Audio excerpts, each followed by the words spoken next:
বিপিনো থেকে এখন এমপি নূর। যে নূর জনতার তাকে লুকে দেওয়ার সাধ্য কার? আপনারা দেখেছেন 2018 সালের ঐতিহাসিক কুসংস্কার আন্দোলন থেকে শুরু করে এখন পর্যন্ত বিপিনুরকে নিয়ে ষড়যন্ত্র থেমে নাই। সকল ষড়যন্ত্র মোকাবেলা করে ওই বিপিনুর এখন জাতীয় সংসদে। বিপিনুরকে আটকানোর জন্য, নির্বাচনে হারানোর জন্য ভারত থেকে শুরু করে আন্তর্জাতিকভাবে ষড়যন্ত্র হয়েছে। কিন্তু কি ওই গলাচিপা 10 মিনার মানুষ বুঝতে পেরেছে বিপিনুর তাদের রত্নকে কখনো হারিয়ে যেতে দিবে না।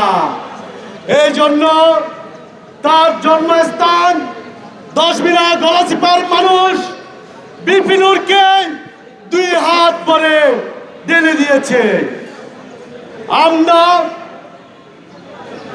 ছাত্র অধিকার পরিষদ সহ যুব শ্রমিক গণ অধিকার পরিষদ এতটাই খুশি হয়েছে, দেশের অপময় জনসাধারণ এতটাই খুশি হয়েছে, ওই জাতীয় সংসদ তার যোগ্য উত্তরসূরিকে খুঁজে নিয়েছে।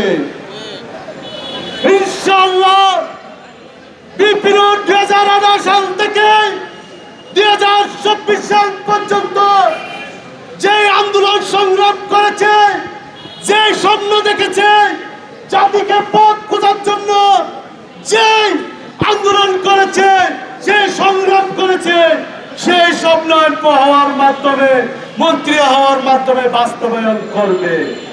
অতএব জাতীয় সংসদ প্রাণবন্ধ হবে এবং জাতীয় সংসদ তার উত্তরসূরিকে খুঁজে নিয়েছে।